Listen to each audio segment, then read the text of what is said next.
It's P done at the general. Too new of the podcast. You keep your body clean, nah? Yeah. Being really comfortable with all of that attention. Do what you're trying to say.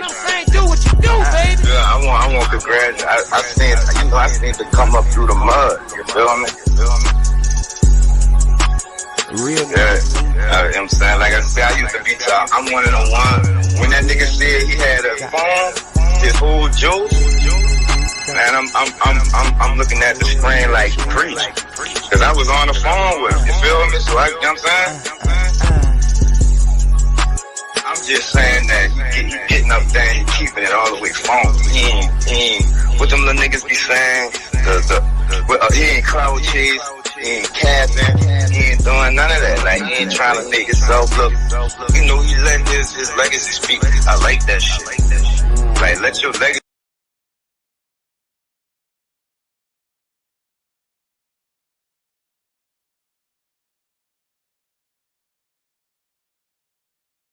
P done at the general.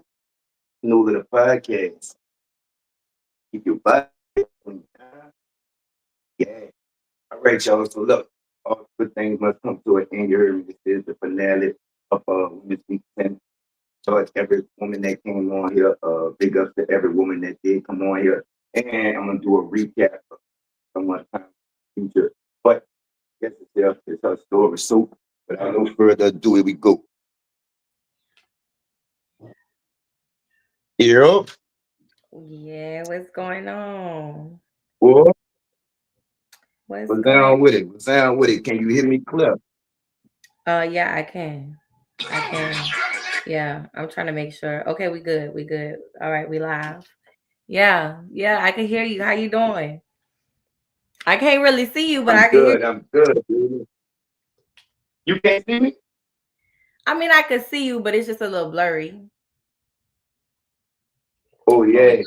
Well, you know, in the nine, so I gotta put it in a certain spot or the connection down here real bad. You hear me? So I apologize. I'm gonna get that right. You know what I'm saying? So race authentic, right? Yeah, Your name has kind of a significant meaning. Do you mind telling us what your name means? You hear me? yeah, absolutely. My name, my name started from. Oh Lord, I'm nervous. My name started from I went my first spiritual journey that I went on. And I had to give myself a lot of grace. I had to give people a lot of grace. And I found, so when my first name was She's Changed Graciously. That was my first name. And then as I figured out who I was and built a relationship with God and figured out who I was as a woman, and I was always about authenticity. And I thought grace was very, like, it could be sexy, but it was also something that I had to really give myself in life and give other people from the obstacles that I went through. Absolutely. So you talk about your walk with God and you coming in with God, right? But it took a long road to get there, correct? Absolutely. Yeah. And that road started off in New Orleans, but you was raised in Fort Lauderdale. How exactly were you born in New Orleans, raised in Fort Lauderdale? You heard me? When exactly did you move? And what was the reason that you moved from New Orleans to Fort Lauderdale? You heard me? So yeah, I was born in New Orleans. I was born in New Orleans East at the hospital. They was torn down. I don't know the name of it. Um, I don't really remember much of being young in New Orleans. The only thing I do remember is we lived in a house. We lived in a house, and I remember my mama always putting me on the phone. Remember, we used to have dial up internet. Like, I remember Yeah, that back yeah, then in New yeah. Orleans. And I remember her always like putting me on the phone. I was young. Like I moved to Fort Lauderdale in Miami like first or second grade, the summer. I think the summer between first and second grade. And so I remember, starting off, my mom putting me on the phone with people to like she didn't want to deal with the collector or whatever, like anything dealing with a phone, talking to people. She didn't want to do that. Right. And so she would put me young as I was, she would put me on the phone and I would be the one that would communicate with them. And so I ended up being with my grandmother and my aunt. My mother has a twin sister. And so I ended up being with the two of them in Florida, right? It's a crazy story. And so um my grandmother and my aunt decided to put tape recorders in my aunt's house, right? To catch her man cheating on them. And so at the time we were staying in a hotel, he thought we was in Louisiana. Her dude thought we was in Louisiana, but we really was in Florida. And Wait, how old are you? How old were you? this was the summer before like second grade. Yeah, this was probably like I believe I started in Miami Lakes in second grade. So this is the summer before second grade. And so we I'm not going to make it so long, but we stayed in a hotel. My grandmother at the time was doing some shit. She had took what is it called when you pass deceased people. She had took accounts from the previous job she was working at. She had took their Uh-huh. account and she was creating checks and buying stuff. Back then, back in the day, you could go in anywhere, you could buy a check and you could return that stuff and you could get the money right back. And so that's what she Bet. was doing. And at the time I was traveling with her. Like she would go from city to city. She would go from store to store, department stores, and baby, she was making some money. And so my Yes. mama came down to Florida to come get me and come pick up a car.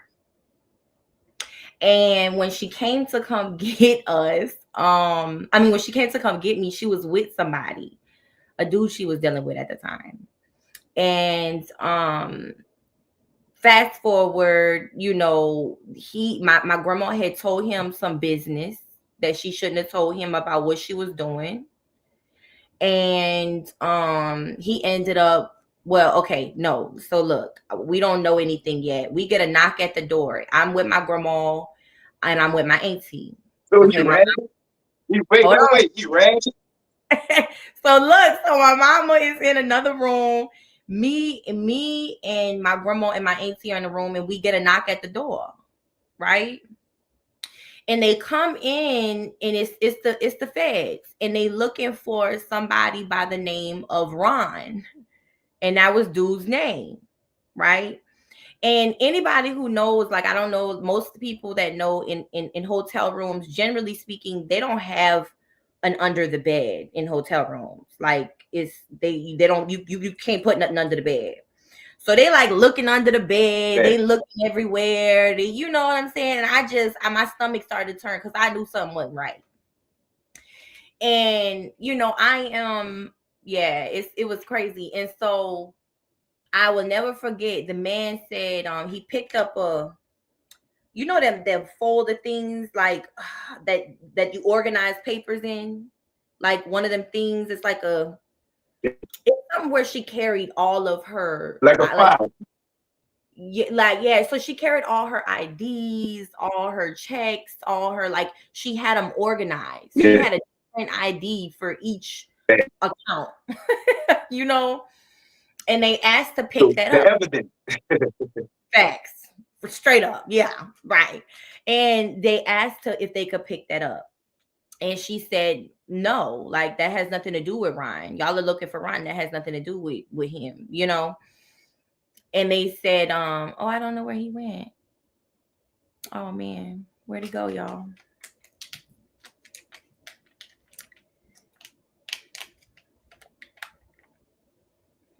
I don't know where he went, guys. Something happened. Look, that's how you know it's good. When something like this happens, that's how you know it's good. That's how you know the story about to be incredible. I'm telling you, when you have technical difficulties, hear what I'm saying. When there is technology, when technology happens, I'm telling you, whatever is about to happen, it's about to be incredible.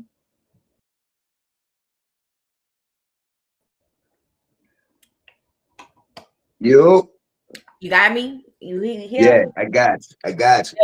All right, all right, all I right. don't know what happened. Can you hear Okay, me? so yeah, so when she says that, right? When she says, no, you That don't can't got look. nothing to do with him. Mm-hmm. Mm-hmm. Yeah. He says her name and he says, we've been looking for you for a long time. And so, fast forward, me, my mama, my auntie, we all in the back seat of a police car driving to the police station. They put us all in a Wait, room. don't fast forward. Wait, don't fast forward. They they came in looking for homie. What gave them probable cause to talk about we've been looking for you? Because they kicked in the dope on the grounds of homie. So the warrant had to be for homie. So how did they have probable cause to take her in, so to speak?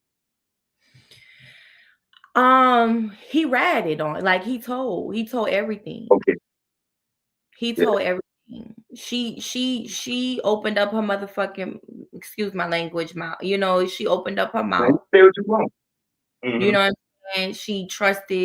She put too much trust in somebody that she barely fucking knew. You know what I'm saying? And he told it all. He told everything.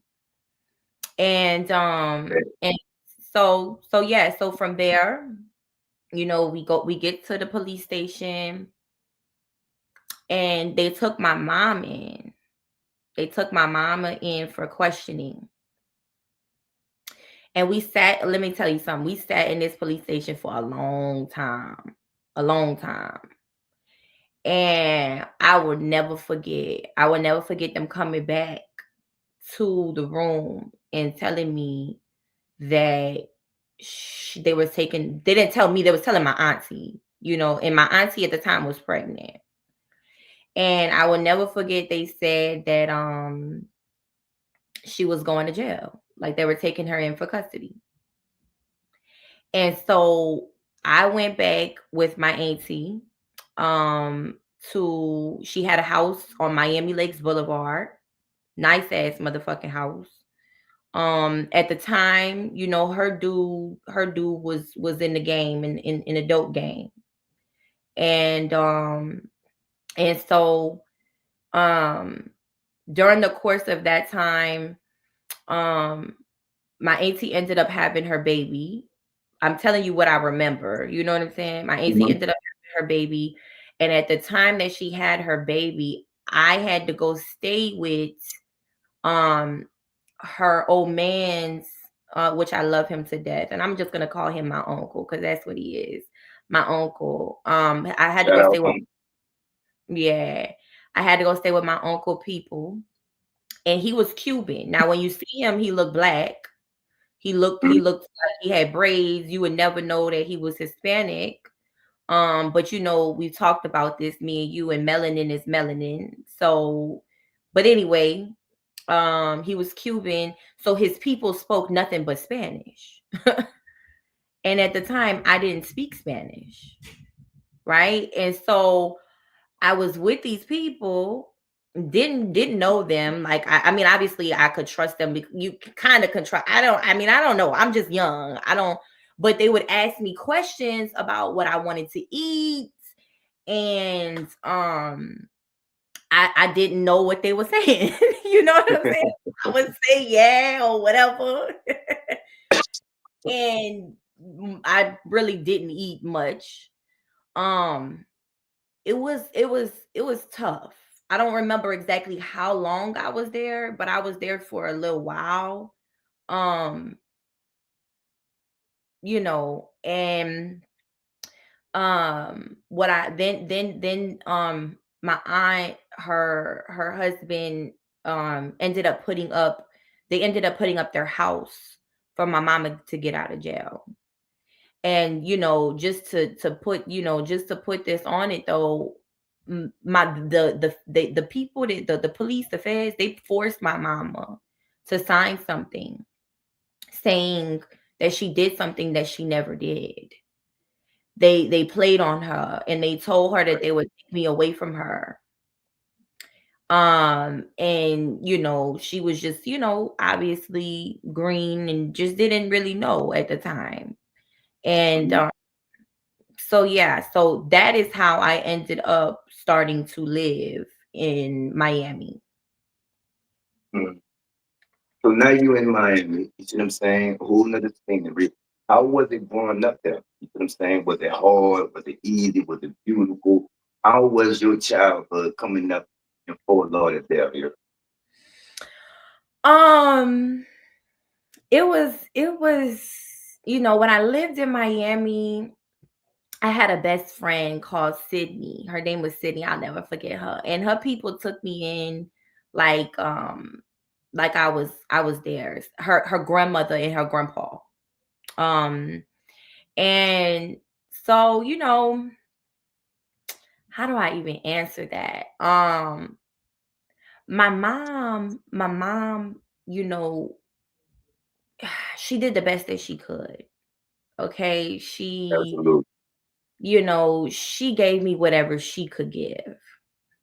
And I was just kind of like roaming around. I'm not even gonna lie. Mhm. Um, I moved from Miami to Fort Lauderdale. I still was friends with Sydney, but that put a wrench in our friendship because I don't remember exactly how far it is, but it may be about 45 minutes away or something like that. I don't really remember. Mhm. Um, but so when I moved to Fort Lauderdale, baby, I was running around. Like I did a whole bunch of shit before. I mean, you know, Fort Lauderdale and Miami is very fast. It's very fast cities. And so, my mama worked a lot, and if she didn't work, 9 times out of 10, she was dealing with somebody, a man, and she would be, into them. Um, and so, I just was kind of just figuring life out, figuring things out, going. I went to I was in clubs before high school. In high school, like I was in clubs. I had a fake ID, you know what I'm saying? In Miami, going to the club. I wasn't necessarily fast. But if You there was was growing up fast. I was growing up fast, but like promiscuous wise, um, I wasn't like just dealing with this one and dealing with that one. But I definitely started, doing sexual things early on in life. It's just, I was just doing something with this particular person. Like, I wasn't just bouncing around from this one and that one. Right. I would be dealing with this person and deal with that individual. You switched schools a lot. Mm. What was the reason that you kept having to switch schools? Did that have an effect on things like social skills? The afraid to be friends, fear to have quit school. Did that affect anything like that? What was your reason for kept having to switch school? Yeah, so um I did switch schools. More so I switched schools like because I so when I was in middle school, I went from living in Fort Lauderdale to coming back to Slidell, right? To going back to Fort Lauderdale to going and living in Dallas for the summer where I ran the bill up. At the time we had minutes back then, and I ran that motherfucking bill up high, like because I wanted to go back home to Fort Lauderdale. I was mostly raised in Fort Lauderdale. I went from elementary, like fifth grade, and then middle school, and then ninth grade of high school in Fort Lauderdale. And I did bounce around. I definitely bounced around like houses. Like I bounced around. We was we was all over the place. Um and I think that in a way it allowed me to be able to adapt, to be adapt, like to be a chameleon, right? To be able to, when I look at it now in the long run, at the time, the fairy tale life, I felt like I wanted stability. I felt like I didn't have the family, stability. My father, I don't really know him. I have spoke with him on a few occasions later on after, like as I was older.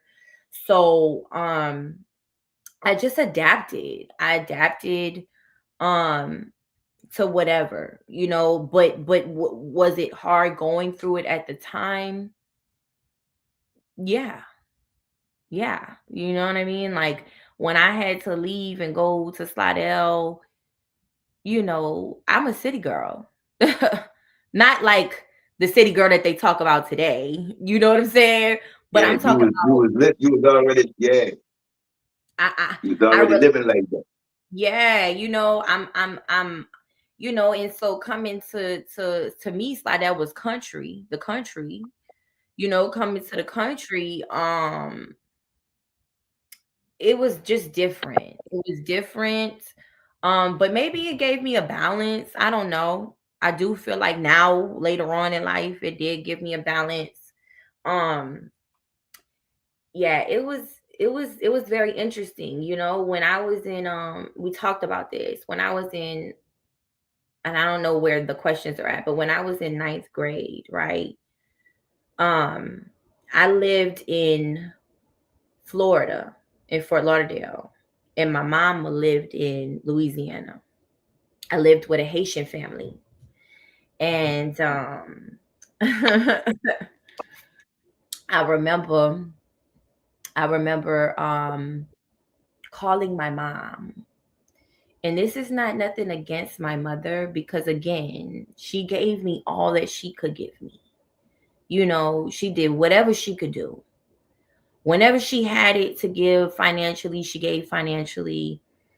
I can't say, So let me ask you this. Let me ask you this. Back then, not thinking from a mature, adult mind from now, but back then, did you think exactly was the disconnection with you and your mother? You know what I'm saying? And the fact that you didn't have a father at home, going through everything you were going through in life, how did that affect you coming up with the disconnection with your mom? You not knowing your dad, and did that have any long lasting effect on you now? um yeah, I searched for love everywhere I possibly could. It definitely affected me. It was it was very it was very hard. It was very hard.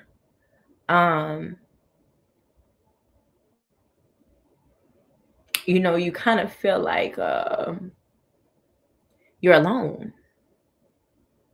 Now, that's why I always wanted to go places.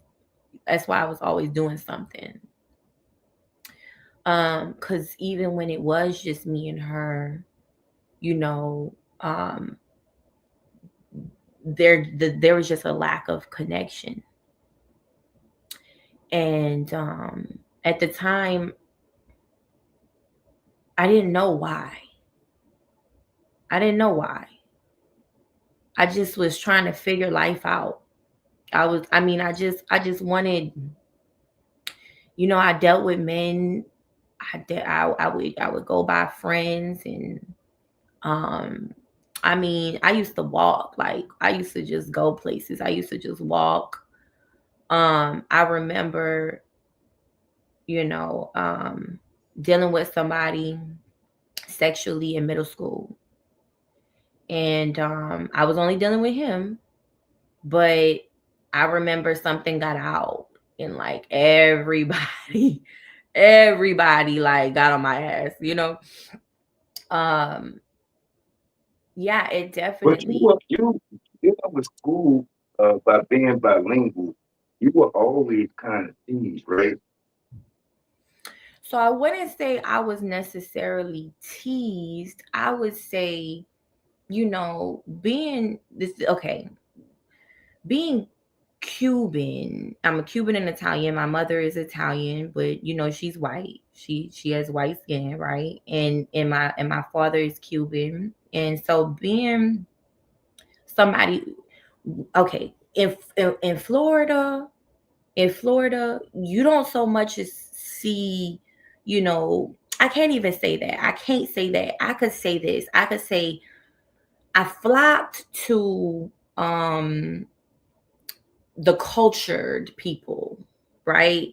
And so we're talking Dominicans, Jamaicans, African Americans, Puerto Ricans. We got all that. We got all the Haitians, like we got all Yeah, that in Fort yeah, Lauderdale. diverse.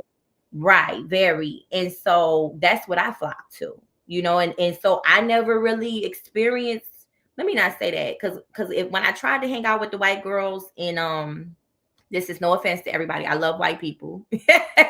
Don't get offended now. But when I tried to hang out with the white It's your girls, mind, it's your you know story. what You hear I'm me? saying? But I know somebody, because I at the end of the day, I'm here to change and touch lives. You know what I'm saying? So I gotta be mindful. But when I was hanging out with them, you know what I'm saying, in elementary, um, yeah, they just was not very welcoming. Like they was real, they just was real fake. You know what I'm saying? And so, but anyways, um I definitely was always an outcast. There was no way that I didn't deal with them too long because I was the outcast. You know what I'm saying? And so, but the culture people in Fort Lauderdale, they accepted me. I didn't feel any kind of different. It wasn't until I moved to Louisiana where I hear I'm being called a white girl. And I'm like, well, fuck, I'm Hispanic. I'm not white. I'm not, yes, my Right. mother, but it, you know, um, She I, identified as white. yeah, right. And so, it was like, what is this? You know what I'm saying? Because you got to know the white people don't look at me like I'm one of them. Fact, No, fact. I'm talking about my own people. Like when, like if it was like Christmas Eve and we went to my great grandmother house, I was always felt weird. They never accepted me. They may have acted like they did, but they never did. I felt it. You know what I'm saying? Now I figured that out when I was older. Why? But back then I didn't know why, but I wasn't accepted. And that's what any, like, you they I am different. I'm not that, right? And so when I got out here, then you hear, from most African American people in New Orleans and Louisiana, period, the white girl. And I'm like, what? You know, like, you don't even know my life. You don't know what you talking about. Like, Right, what? I right, don't. So it was kind of like I got it. I wouldn't say I was teased, but I just got, when you in the middle, you getting it from here, you getting it from there. You know what I'm right. saying?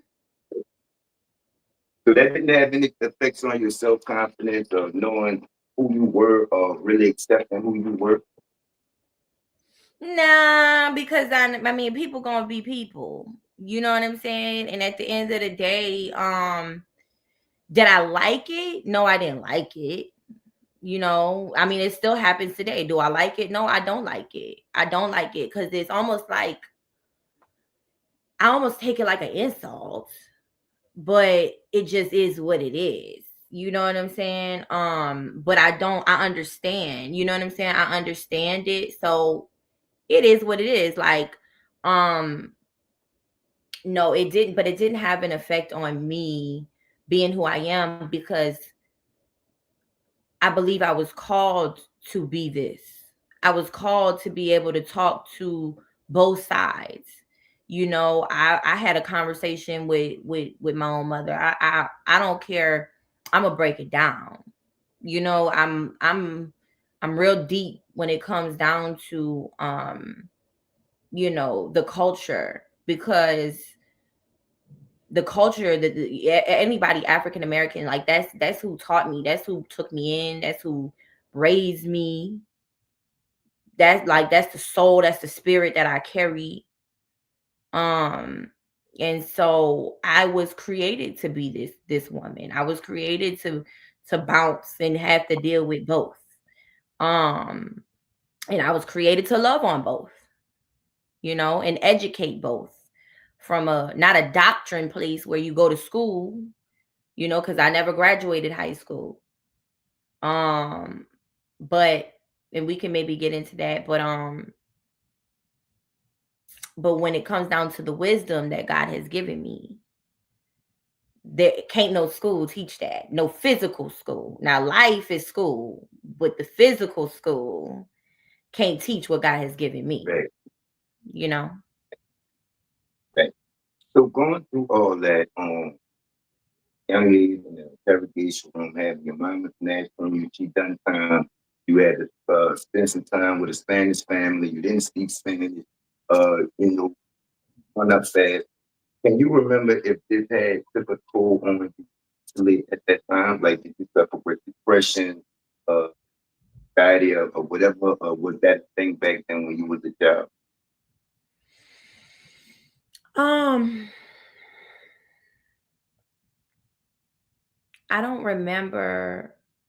I remember always having a lot of anger. I remember having an attitude. I don't remember like being depressed young. Um cuz I don't think I really internalized what I was going through. I think I was just going. I think I was just still searching. Like Hey, was hey, I had a lot of distractions. I was occupied. You know what I'm saying? I kept hey, myself very occupied. Like I was going to parties. I was cutting up. Not like I was just I can't I'm not going, I dealt with some dudes. I dealt with some dudes young, but I was more so like into having fun. Like just in I remember I would never forget my first boyfriend. His let, name was let me ask you this. Let me ask you this before you get to that. From growing up like that, right? Do you feel like you ever had a chance to be a child, so to speak, being put in so many adult situations? Um, did you feel like you had a chance to really be a kid, like ever did things, or being involved in any child activities, or was your childhood kind of robbed from you, so to speak? um I think no, I think that I wouldn't say it was robbed from me. Maybe in ways. Maybe in ways. But I think that I was just always an old soul, honestly. But to say that I ever really had like a childhood, um I You never did. went to the like it never took you to the park, or like went to amusement park, or did family events, go bowling or skating or anything like that. Um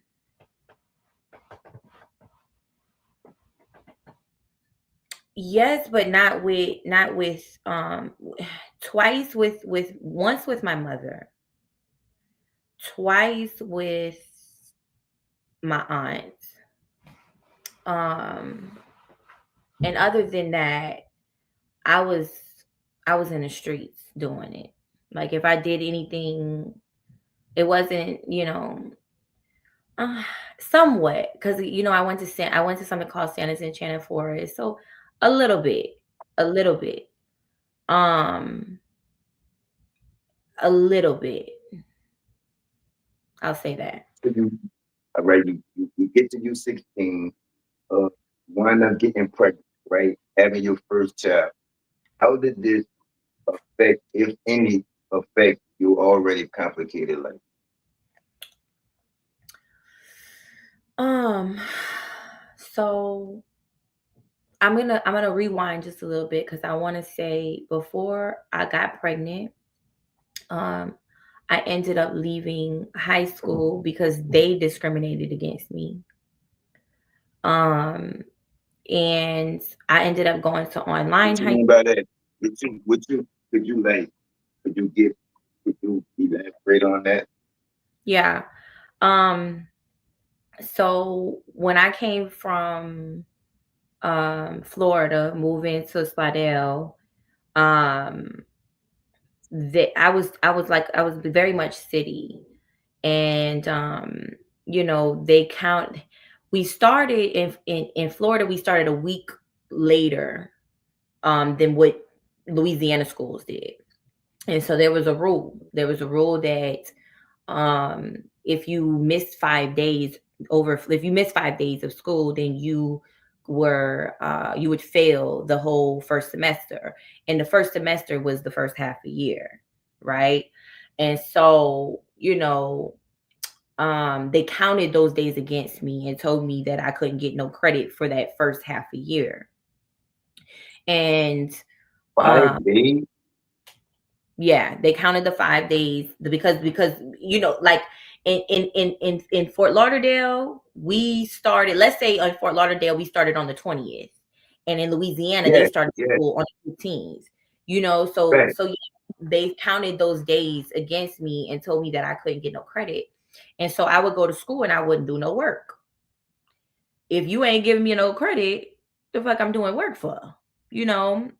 And again, I was much faster than the people who I was around because of where I Fact. come from. And so, even with my style, with my swag, like I had nails, my nails was all decked out, like I just, they could tell I wasn't one of them. And Yeah. so they came to me, the principal came to me, and he's like, "Look, if you get your grades up, then we'll consider giving you some credit." No, they don't give me they ended up not giving me the credit. And so towards the end, I decide to me and my mama, we went up to the school and we talked to the assistant principal and we asked him, during Christmas break, they give you a Christmas break. During the Christmas break, I was traveling to Fort Lauderdale. I was going to stay with one of my girls in Fort Lauderdale for the entire Christmas break, and I wanted a week extra. And so they gave me the week. They gave me he said we could have the week, but by the time we came back, my mama was going to court for truancy for me not going to school. And just fast forward the second half of school, they the second half of the year, they ended up coming with all kind of shit, like to suspend me, to give me detentions. And so I ended up not being in school for the other 5 days.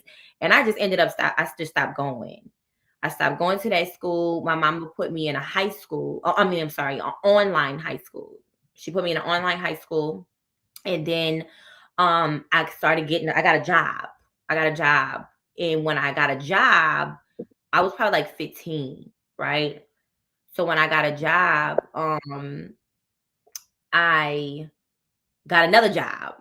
You know what I'm saying? And then I got another job. And so I ended up with 4 jobs at 15 years old. And when I started making real money, I'm like, what the fuck I'm going to school for? In my mind.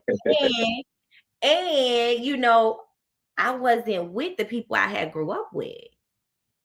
So for me, it was like, man, I, I'm not really worried about going to prom or any of that with these people. I don't even know these people. You know what I'm saying? So I just ended up getting into the real world. Now, I ended up getting pregnant. I ended up getting pregnant, and it's crazy because there is power in the tongue. Like when people say things, and you know how many people said that shit about me. You know how many people I remember. I can't tell you who and what and when and where, but I remember hearing it. And I remember hearing them say I was too fast, and I remember hearing them say I was gonna get pregnant young, and I remember these things. And what do you know? That's what happened. Obviously I take accountability, but anyway, so yeah, so I got pregnant. Me and my son's father, we go from my mom's house, where all my people were staying. And well, let me say this. During that course of that time, um, he witnessed things with my mom. So he saw how she was like a little more hands-on with me. And then as soon as she got a man, that that was no longer, right? Like when I had the baby, she didn't even want to hold the baby barely. Like it completely switched. And he used to talk to me about how I would talk to my mama before. And then when he witnessed what You don't happened, think that he felt as though since you had that baby, you was a woman now? um, I mean, this is something I have been going through my whole life. So this wasn't like it was a change in events. I explained to him, how why I was the way that I was. Now that I look back on it, just because um she wasn't perfect doesn't mean that I should have disrespected her. But at the same time, it was a lot I didn't know. It was a lot I was dealing with very young. And Fact, fact, fact. you At know, a young age as well. and so um, my baby daddy actually ended up chasing her husband down the street with a knife. I'm laughing about it, but and then so yeah, we left out of there. Needless to say, we didn't live Yeah, there anymore. fact. And then we went and lived with his people. And he just got to the point where he was very controlling. Um he didn't want me to do nothing. He didn't want me to go nowhere. He didn't want me to get a job. I had a job, but he didn't even want me having a job. That was the problem. And so it got to the point where he started talking about putting his hands on me, right?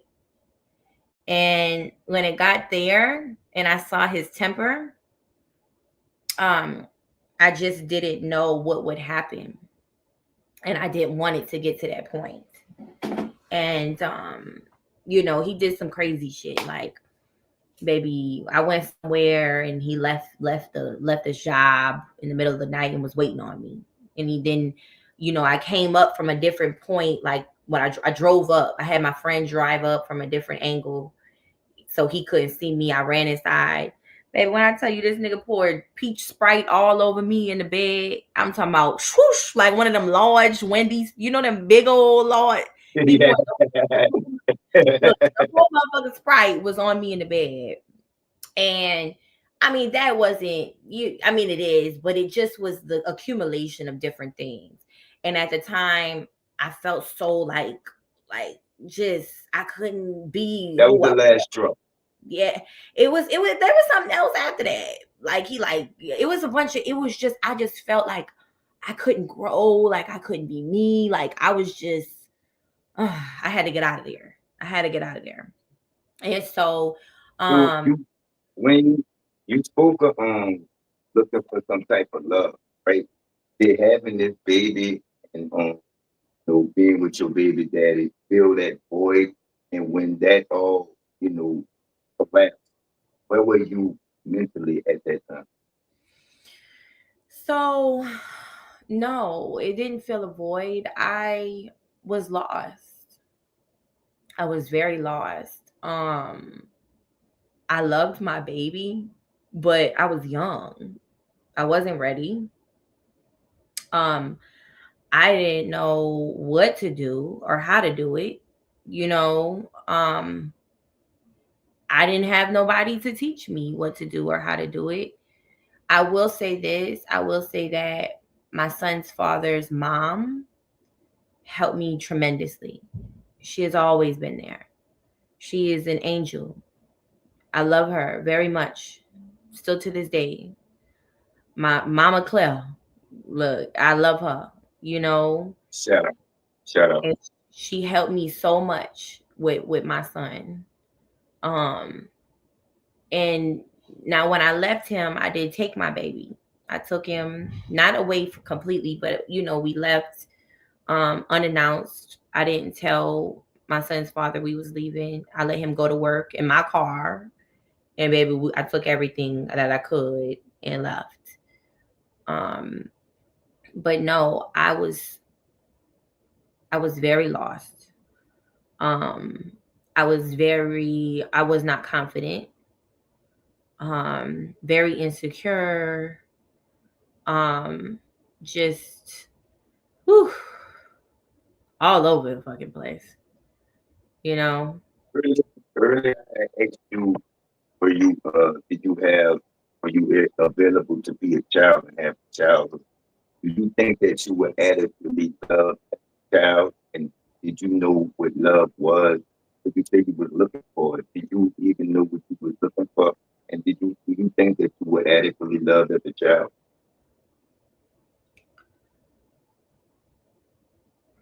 Um, physically, physically, no, no. Um, I didn't know what I was looking for. Um, I had no idea. I didn't know. I never saw it. I never felt it. Not genuine real love, but I was always loved because God had always loved me.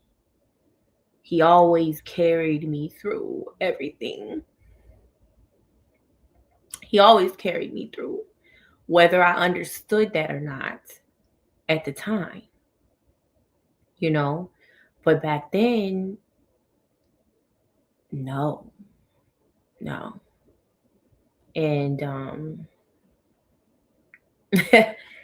no, I just kept looking, you know. I kept searching, and So after that, you ended up moving back with your mom. so I moved back with my mother. She ended up kicking me out. She ended up kicking me out her house with my son. She was dealing with a man at the time, the same man that she had been with, that my baby daddy chased, and they kept coming to me about their relationship. And at the time, like I would give my input, and I didn't realize that I shouldn't even have been partaking in any of that. I should have minded my fucking You business. was playing both sides. I would no, I wasn't playing both sides. I would give my honest opinion, and if they was in front of each other, I would have gave the same opinion. But what it was is, you know, I don't. I just shouldn't have said anything because that wasn't my business. Even if they did come to me, I know today, you know, it just depends. You know what I'm saying? Um, but they was coming to me, and so I would tell how I felt. And yeah, I remember her kicking me out because she said I was causing confusion between her and him. And so from there, I went by my aunt's house, and I ended up getting kicked out of there too. She didn't tell me she was kicking me out though. She lied. She lied. She like said at the time she was in foreclosure, and she said that the attorney, like, they were coming to take the house, and the attorney told us that we needed to get out.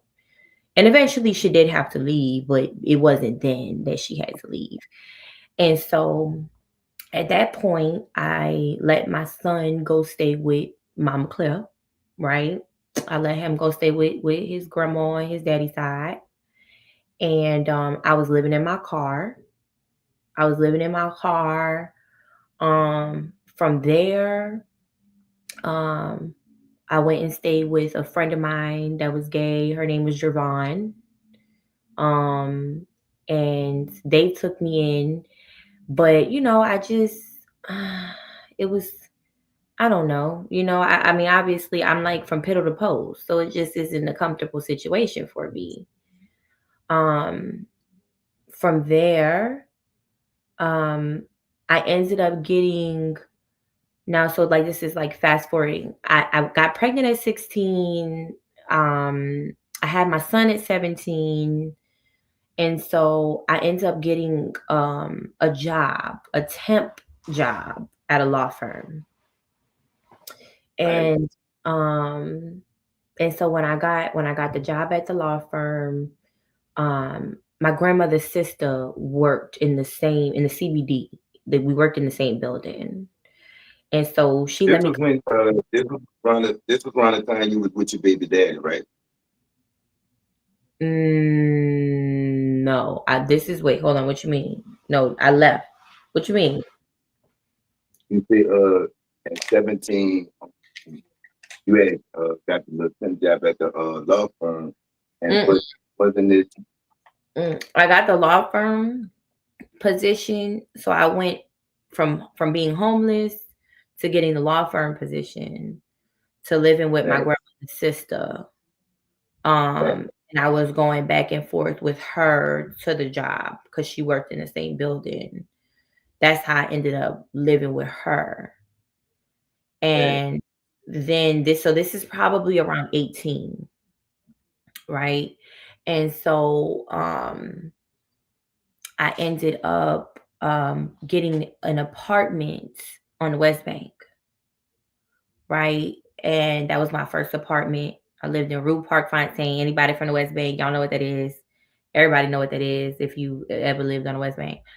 And yeah, so I got my first apartment there. And it was a temp job that I was working for. So it ended at the law firm. Then I got another job working as an assistant manager um in the mall. And I was dealing with somebody at the time. I was dealing with this dude. My son was still not living with me. I didn't have a car.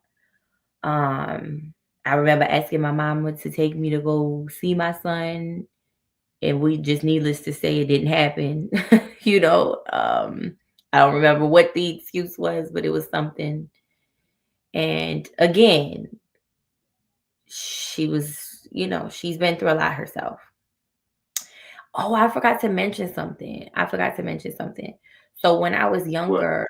um, when I was younger, when I was living in Florida and I traveled back to Slidell to visit, um, I didn't realize at the time, but my cousin was molesting me.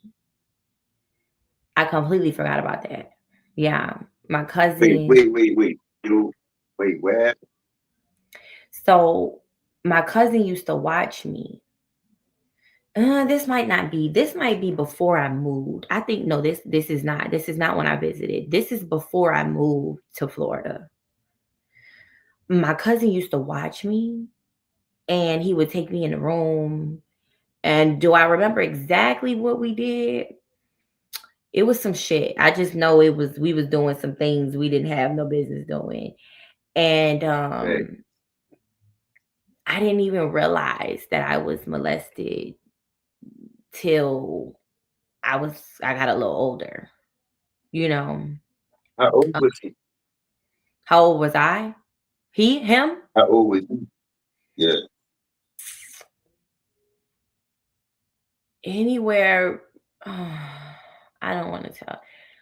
At least 17, 18, 19, somewhere around there. He was somewhere. He was like somewhere around there. He was older, and this is like I wasn't even in second grade yet. I was young. Damn.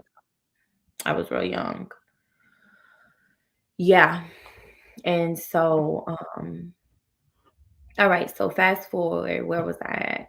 I was. What was it? What was I talking about before that? I'm talking. Okay, You okay. So I you move was on to going West Bay. back and forth with your people to the law firm. Yeah, right. So I would move to the West Bank, got the assistant job, the assistant manager position. And I started, I was, well, no, I didn't start. I was already dealing with this dude, right? I was dealing with this dude. And at the time, he was dealing with a woman, or he had a woman working for him, right? He had a woman working for him. She was going out, turning tricks, getting paid, right? And so, at that time, I was completely against that. You know what I'm saying? I'm was assistant manager, and um, I didn't understand, and You had a life. You had a life already. yeah, and so, him and her, they used to fight and all kind of shit, like fist fight, like really get, and I just was never that kind of person. I didn't in school. I fought some in school. I fought some, but yeah, I'm not fighting no nigga. I'm not fighting no man. You know what I'm saying? Like, and I don't. It ain't no man putting his hands on me. Like, if it goes there, it's too much. It's just too much for me. And so, well, he ends up putting his hands on me. And I can't say immediately after, but probably very shortly after he did that, I stopped fucking with him. I stopped dealing with him. And so he still had the key to my apartment.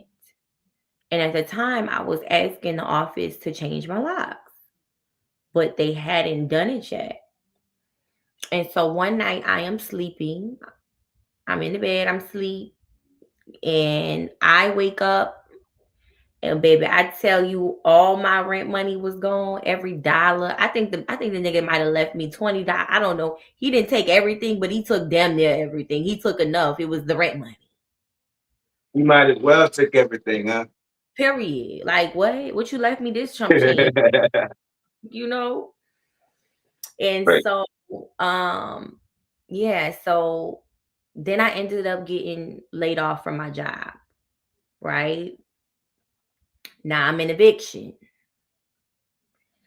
And I remember, so while I was working the job, I connected with somebody on Instagram.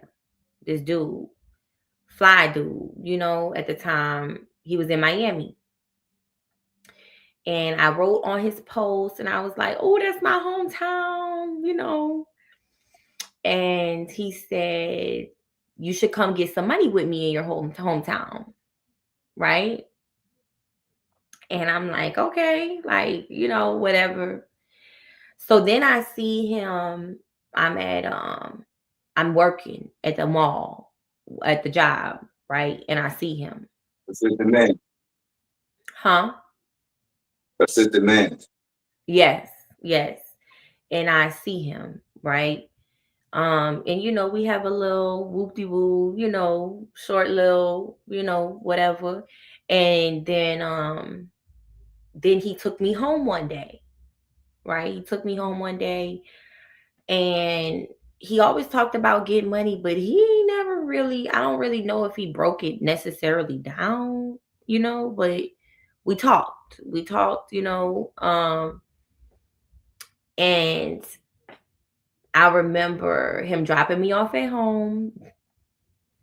And at the time I didn't let him go anywhere near where I lived at because I was still dealing with the other dude and he had put his hands on me. I didn't know what the fuck he was gonna do.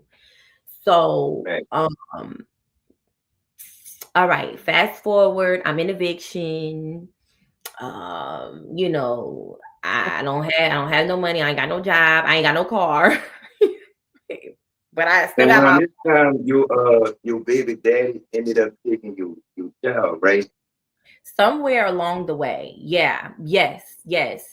Before so my son's father ended up um taking my son from his mama, and I didn't know where they lived at.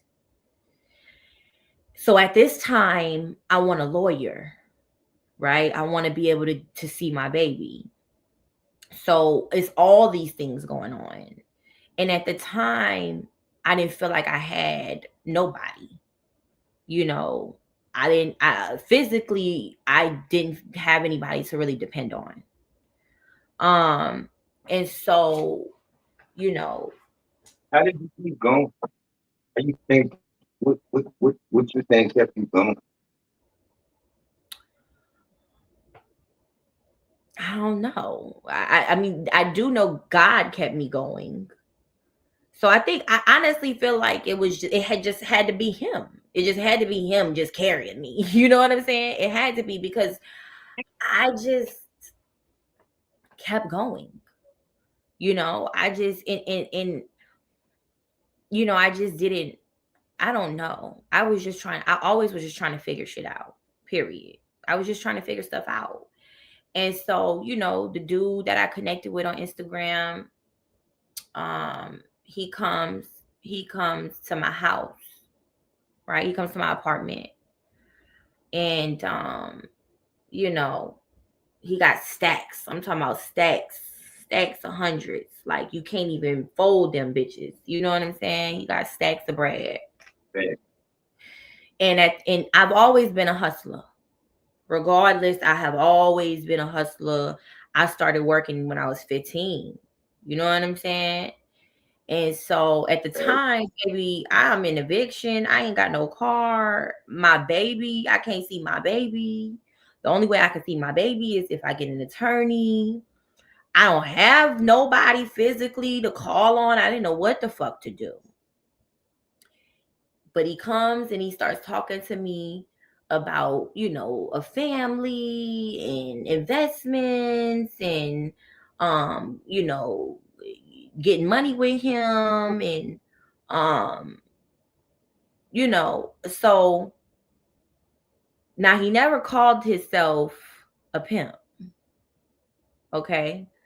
But, um, like I said, we He had always this. said he get money. He just made it sound real, you know, Business like. yeah, business like, but also like family like, and we still had intimate. We still was intimate. So Right, um, right. and I never again. I was always looking for love. So love and money sounded real good at the time. In the disguise. Man. The devil disguises some things now. You know what In I'm the saying? situation you was in. Facts. Yeah. You was in the situation you was in. Right. Right. And so, he ends up running some game to me. He teaches me the game. I start going out on bourbon, and I was pickpocketing. I was, taking some shit. How long it's been? Y'all can't get me for this now. It's too late. That's the limitations.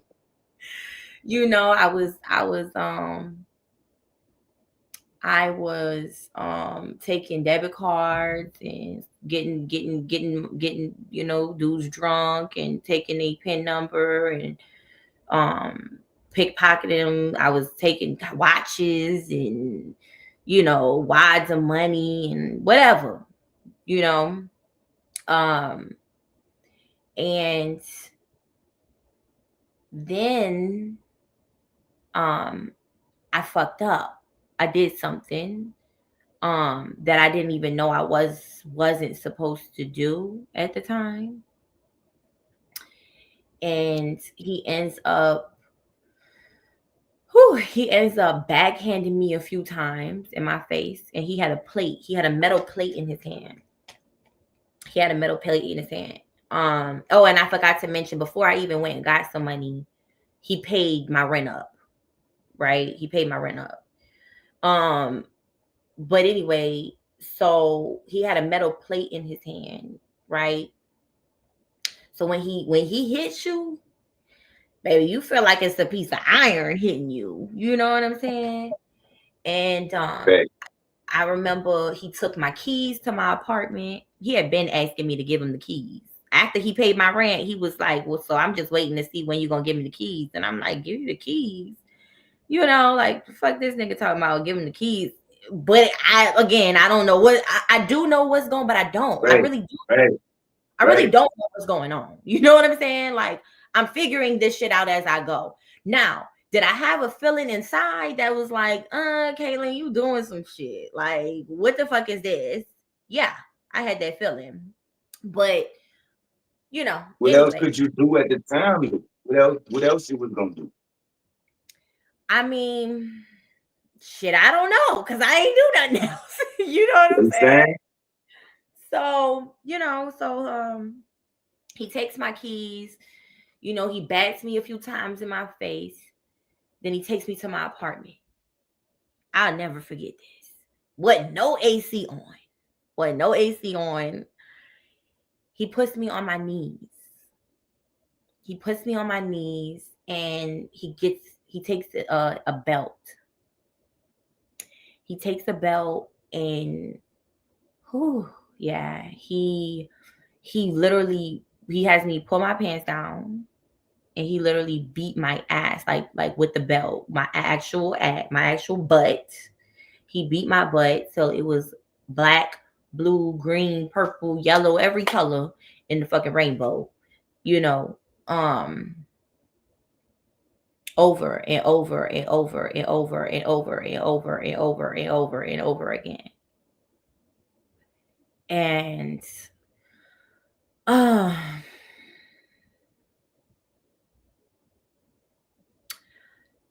I I remember so then he Need a laid. minute? No, I'm okay. I'm okay. Need a minute? I'm okay. He lays down, he goes to sleep, but he had me hold on to him while he was sleeping, you know. And I have to say this because people who have never been in this situation, you know, they would say, "Well, I would have fought back," or you have no idea what the fuck you would do. When you feel like your life is in jeopardy, you have no idea what the fuck you would do. And if I You did said fight, you said you said you did something wrong that you didn't know you did wrong. What exactly did you do? um, so with one of the other girls that he had, we was out, getting money at a bar, and I had a conversation with her about me and him being sexual in the bedroom, and that's what led to that. And so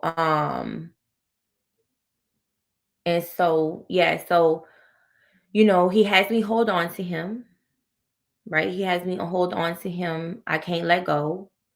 Um and while I'm sitting there, as I'm sitting there, I will never forget. I didn't have a sofa set. All I had was a bedroom set. I didn't have nothing in the living room. And so we on the floor. And I remember just asking God, is this how life is supposed to be?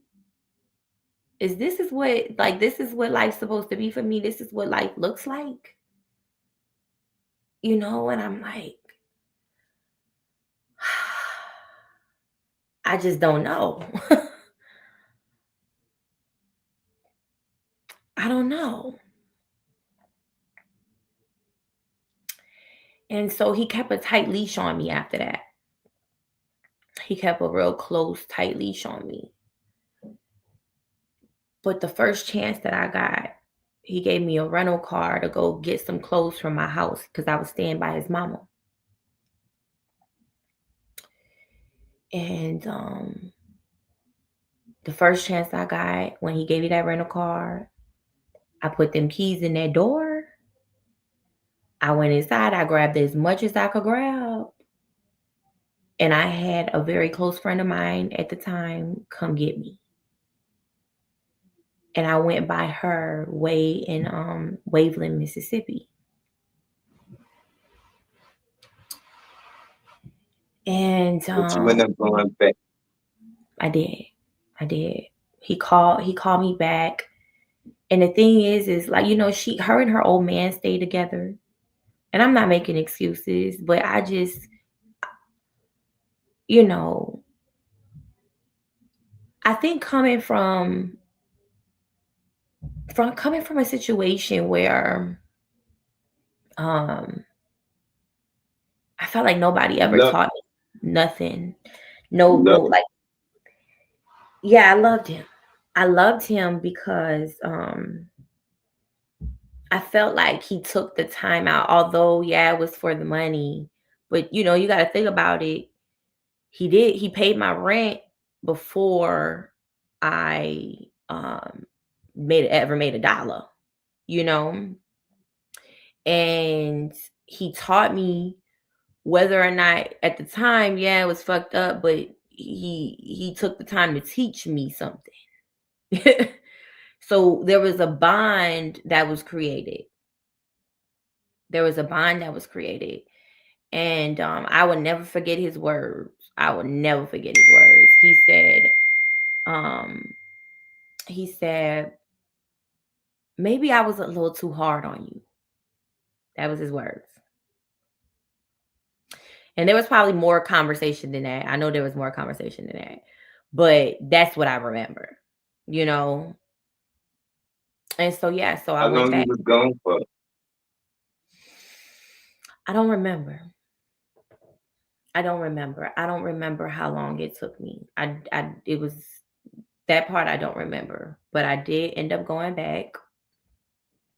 Why? Why exactly did you go back? I mean, it was a lot. I had gave up my whole apartment.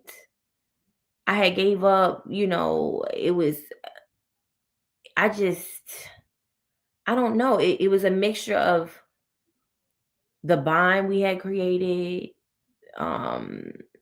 me feeling like I had some stability, me not knowing what the fuck I was going to do if I didn't go back. I couldn't go back to my apartment. So I would have just had to give up on my entire, you know what I'm saying? I didn't know what else to do. Besides the fact that I did love him. It was a combination of things. I don't know if it's love, whatever it was. Strong bond with him. You have to understand, we were living in a world inside of a world. This is its own place. Back. You know what I'm saying? And am I saying that this was right and this is how things should have went? I don't know. I can't know. I'm not saying that. I don't suggest any woman go through this. I don't think that you need to go through what I went through to get to where I'm at. But this is just my story. And so I went back, and he beat me again in my face in the car. He was driving, but remember I told you he had a metal plate in his hand. And yeah, so he beat my face in. My face was all fucked up. And I left him then. Well, I don't remember exactly how I got away that time, but I left him then for a long time. This time was a while. This was a while. and he ends up going to rehab because I believe it was like because of some charges that he had. But rehab also got him right because he was addicted to Percocets and codeine. Got him right for a while. And when he gets out, he said that he's made a decision that he's not putting his hands on women no more. And so at the time, all right, at the time, I was living with my mom and her husband, the same man that she had been dealing with. Amen. I'm And saying, but mom was always there when you needed her. You gotta give her that. She always was there when you needed her. You could always go back to mom. You gotta give her that. You know what I mean? listen, I said And only two, yeah, yeah. Well, after, after this, like they saw me beat. So, you know, it's like you'd be pretty heartless to not take me back in, right, right. but they got some that would, that that they might have it worse. They probably had it worse than I had it. You know what I'm saying? But so anyway, yeah, she did the best. That's what I'm saying. She did the best that she could. And so now,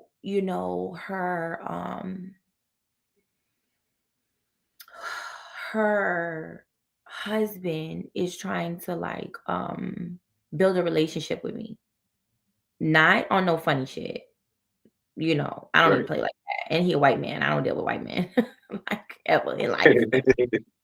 Um, well, unless it was, yeah, we just, yeah. If it was somebody I was really dealing with, no, now, if I was trying to get some money, that's different. So, but Right. anyway, um, so he's trying to build a relationship, and my mama ends up getting jealous. And my mother asked me if I slept with her husband or if I'm sleeping with her husband. Like she didn't come out and say it, but she like said it without saying it. Um, and so at the time, that fucked me up, right? I'm like, like what? Like that hurt me. That hurt me. And because I was already, you got to think about it.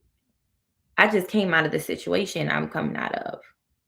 I'm all over the place. I'm all fucked up, you know. Have you And I'm seen your son within this time? Have you seen your son within this time? So yeah, I did see him. I figured out where he was at, and I went over there to where he was at, and I kept going over there. And about like the third time that I went over there, they called the police, and the police said if I came back on the property, they were going to charge me with trespassing. And so I'm still trying to figure out a lawyer at the time because I was told it was going to be like thousands of dollars for a lawyer, not even knowing like today I know there's a way much there's other ways of doing it. I could have got a free lawyer. I could have did all kind of shit, but I didn't know that at the time. Um Okay. and I didn't really have anybody to tell me or help me or to figure it out. So um so yeah, so that's where I'm at. And so when she does that, um, who do I call? I call Gunna, the dude, the dude I have, the pimp. We just gonna say that, right? And I call him and I'm crying and I'm talking to him. And this is when he tells me that he's not putting his hands on women anymore. And so I go back. I go back. I don't know how long. I can't remember the process of how long that was. Like, but I went back. And you had asked me what was the final straw of when I decided to never deal with him again. And the final straw was he beat me again. He put me on my knees and beat me. Um, I passed out, woke up, beat me some more, and it was in front of two other women in my house. And What was the reason? um, it was something dealing with I had spoke on something.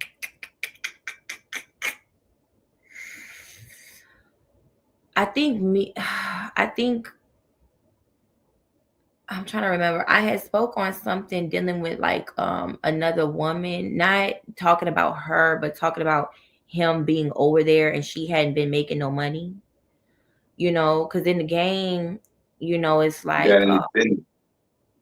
hmm, You got in his business. facts, right? And in the game, um, whoever make the most money, like that's who that's who he deal with, you know. Um, and I think he stayed. Oh yeah. So I said some shit. You know what I'm saying? That I wasn't in his eyes wasn't supposed to say, whether it was facts or not. And he made an example, and that example took me out. You know, and yeah, I never went back after that. How did you Um, bounce back from that situation? so I still got money from dudes after that. Um, I still was getting money from dudes, and then um, in all kinds of ways, I was getting money from dudes, Where did you and go when you left?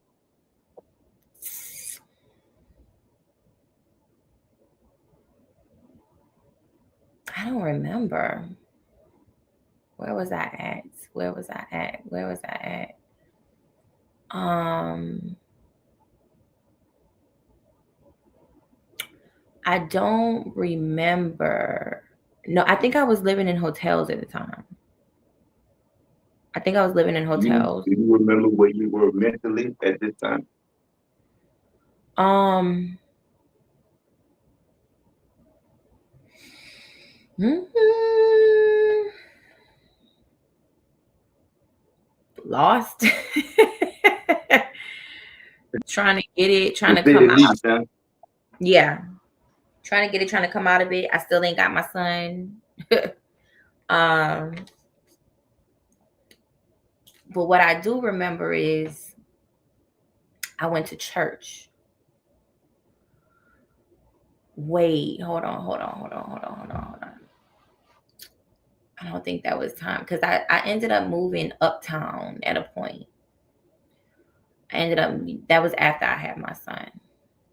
That was after I had my son. Okay, so yeah, so I go to church. And it's funny enough, I go to church. I go to church with his people, Gunna people, right? And when I went to church, you know, um, the elders of the church, they took me in. They asked people to come up if they wanted to be prayed for, and I was crying. I was all over the place, you know, and um, and so I You end just went up, up there. yeah, yeah, and they took me in a side room, and in the side room, they all surrounded me. There's a bunch of them, and I was in the middle of a circle, and um, they prayed for me. but they asked me what I wanted them to pray for. And um I said I wanted my son back.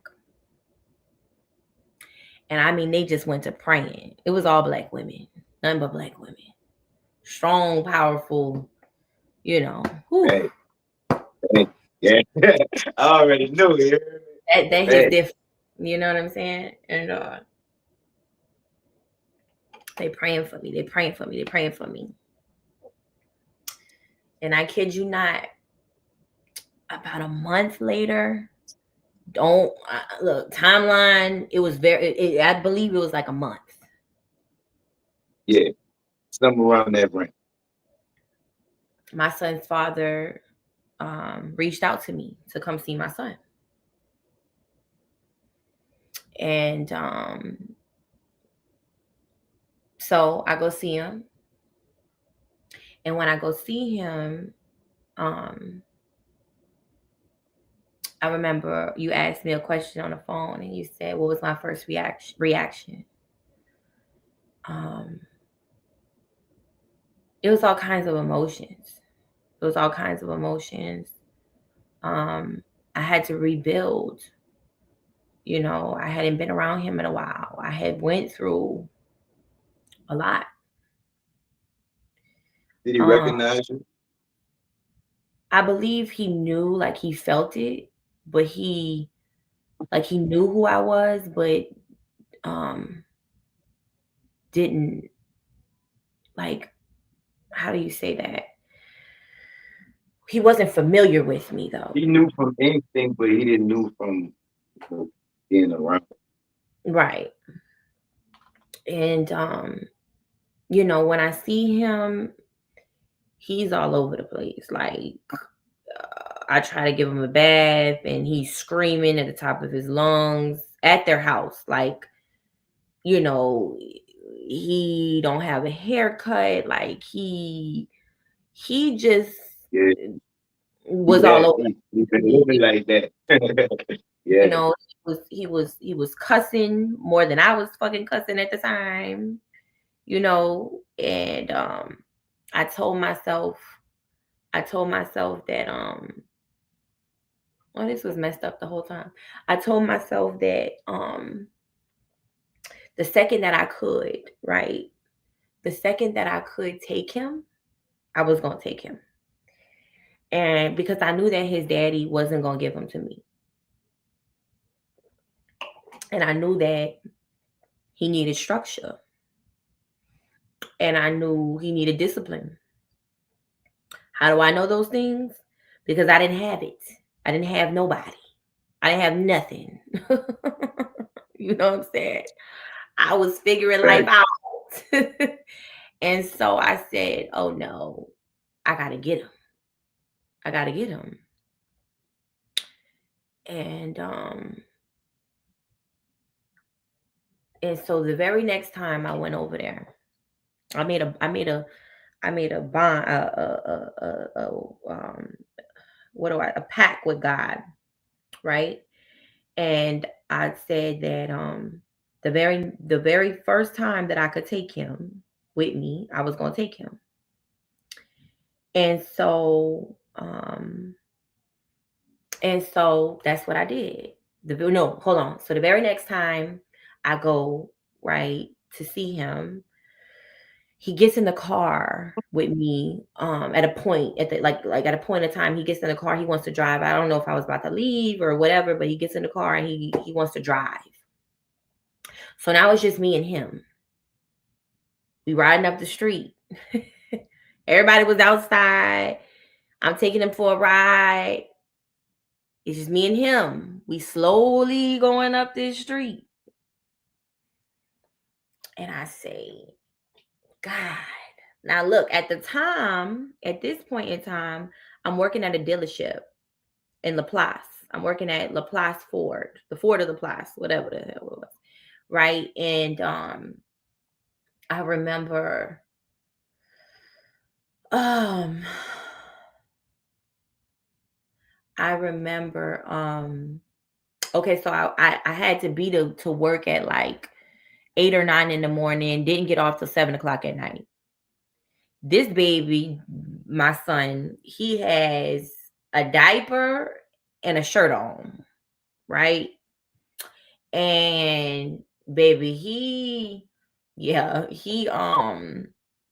I don't have nothing for him. I have no idea how I'm about to I do any of it. I don't know.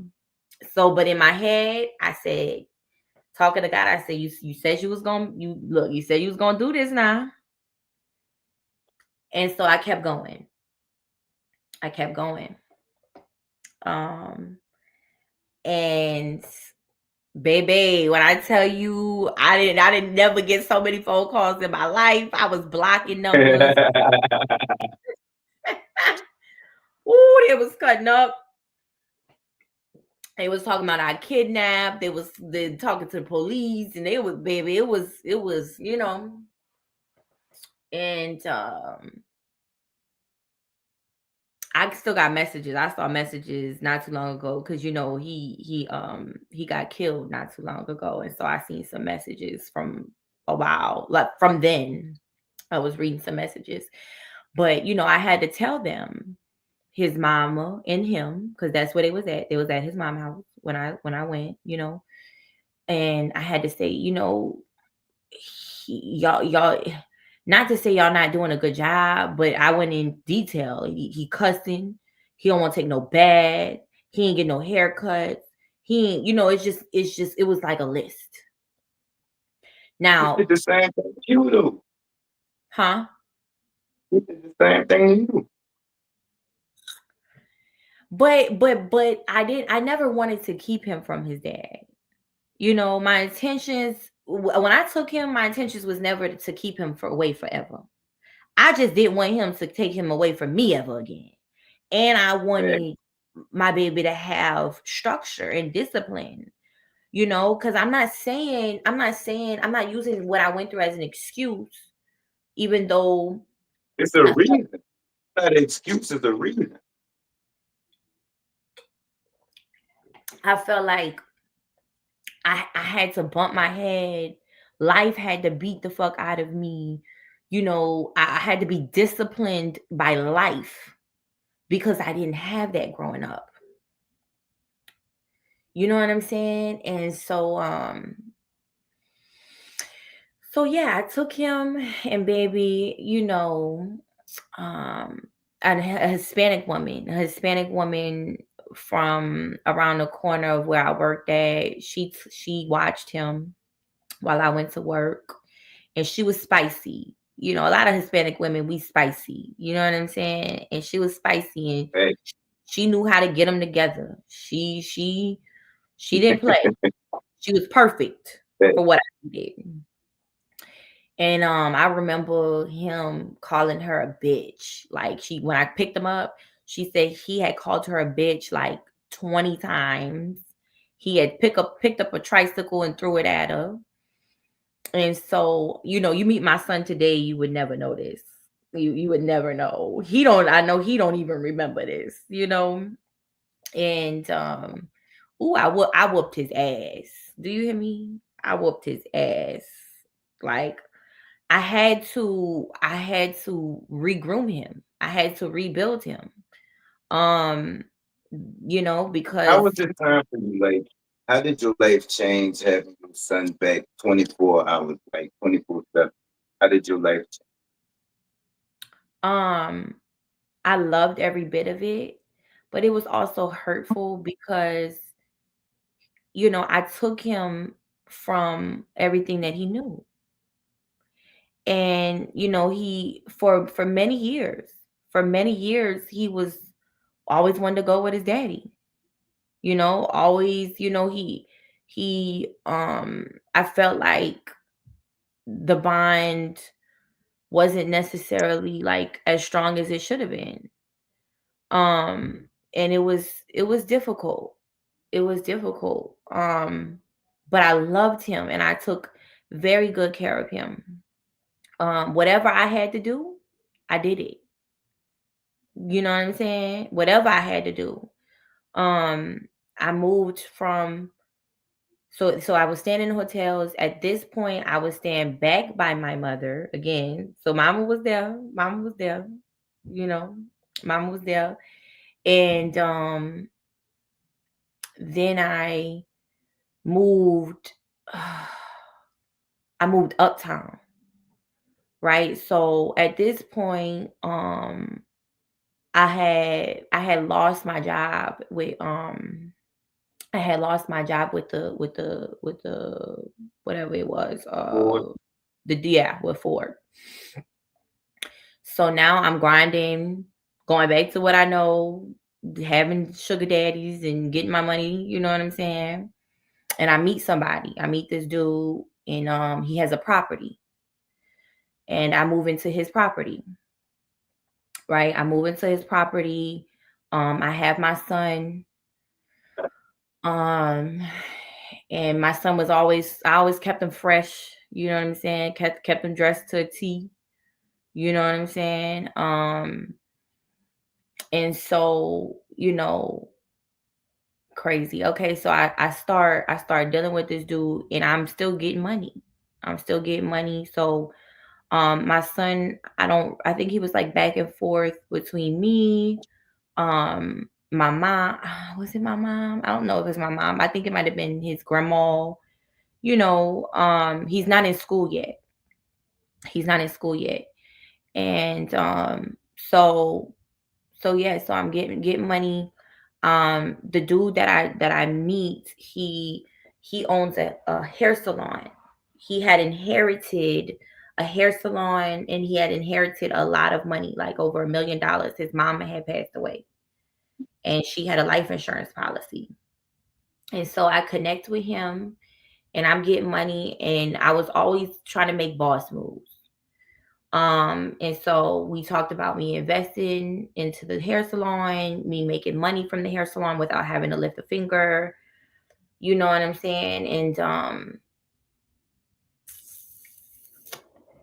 that I don't really know exactly what happened.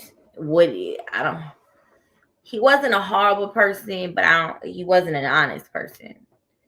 I'm thinking that he putting money into. So I lived in, it was a fourplex, right? It was two things at the bottom and two at the top. Mine was the only one that was fixed. It wasn't completely renovated, but it was renovated enough for me to live in it. And the other ones Okay. were not, right. And he's telling me that he has to pay on this and he has to pay on that, and baby, so timing going down the line, and I forgot to mention there was a chick that came along that he brought to me, and at the time, baby, she had a little baby. This little girl was doing some things for $20 and $40, and at the time I was experienced and I taught her a lot. At the time, in my head, I was teaching her, I was trying to help her, right? Oh, Because yeah. she didn't even have diapers for the baby. Like, I bought diapers for her baby. I bought milk and all kinds of shit. You know what I'm saying? Made sure baby boy was Did straight, you see? Did you see a little bit of you in her? for sure. But I was never that. I was never 20 and 40. After those 20 and 40, yeah. When I started in the game, baby, I'm not proud of this now. I'm just saying. You know what I'm Yeah, we saying? did. You know what I'm saying? We talking Laughing at the 7K. pain. You know what I'm We saying? talking 7K nights. We talking, money. You know what I'm saying? And so, yeah, so I tried to help the woman. She was young. Hold on. So let me tell. I forgot about this. Okay, so when I meet her, something didn't sit right with me. And I take her out of town with me. Right? I take her out of town, teach her what I know, and And the girl is fucking 17. I was just about to ask you how old she was.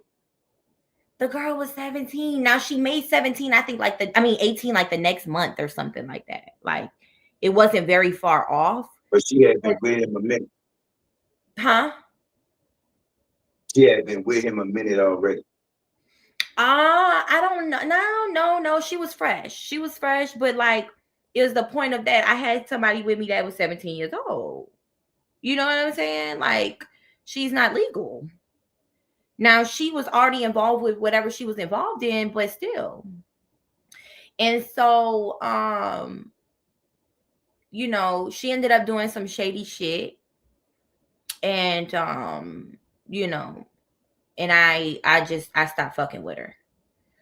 Now, all right. Going back to me living in the place and, The full place. right. He stops talking to me for like a month. I don't have shit at this point. Hit rock bottom again. I ain't got nothing. I think at the time my purse ends up getting stolen. I didn't have no phone. Listen, he had an assistant. The assistant was living with me. I was going in her room to find food. Do you hear me? Hungry, like don't have a dollar type shit. And in that month, I got over him. Right? He comes back.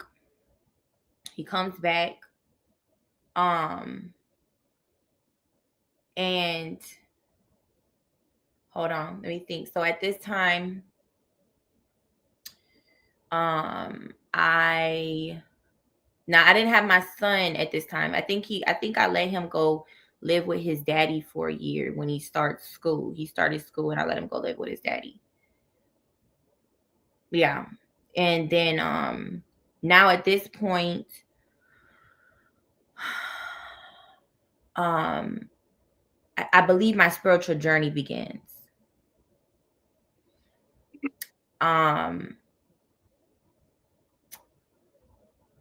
There was a point in time when I was working at Ford. I think before I got. Let me ask you something. You said your son went back by your dad, by his dad. How did you build up the trust, send him back by his dad? By that point, they had, everybody had calmed down. It didn't take long. It took my baby daddy a little longer to calm down. But like in like probably a week or 2 weeks maybe, his grandma came back around. We met at Ruby Tuesdays and she saw him. It took him a little longer, and I had to make sure, baby, listen now, don't, even when I let him go stay with him, I always had to make sure we ain't gonna play no games when it's time for me to get him back. Right. So, so in that month of time, okay, I told you that he was telling me he had to pay this and that, the dude I was dealing with. When I got over him, I ended up getting a knock at the door. The motherfucking place he was telling me he was paying for, baby, they was about to take it from up under him. They was kicking me out. And so all this happens in the month of he blocked me, ignoring me. Did you find out why? I really don't know. I mean, he did deal with, like, he had a baby mama. You know what I'm saying? But he had always had his kids and a baby mama that he was taking care of and stuff like that. So I don't really know what exactly happened. Like, I don't know why that happened, but in the spirit, I know why it happened. Physically, I don't know, but spiritually, I know it had to happen. And during that course of time, um I begin finding my way out, right? I And this start. is your spiritual journey, right? This is a start. So it was supposed to be a part two. Do you want to continue, or do you want to do the part two on your platform? I mean, we're on my platform. We're live. This is live on me. So, um, however you want to do this. How did you know this was a spiritual journey, or Um, did you know that at the time? I think we live on me. Let me see. Hold on. Let me make sure. I wonder. Mhm.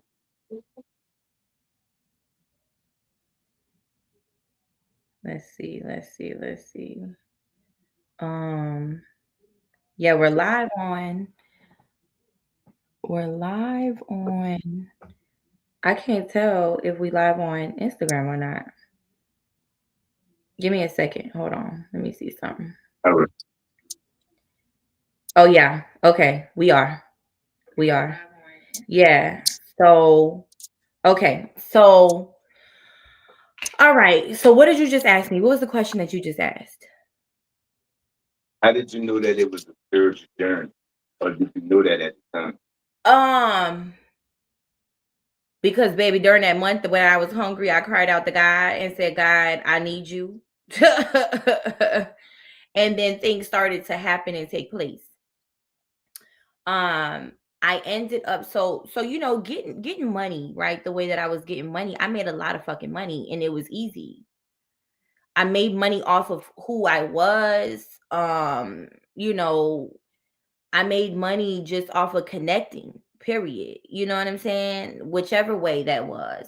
And so um going back to a job was very hard for me. Going back to a regular job, especially going back to an hourly paying job. You know what I'm saying? Where they telling you that you only get $10 to $15 an hour. What? I told you I made $7,000 in a fucking day. You know what I'm saying? A night, in a few hours. You know what I'm saying?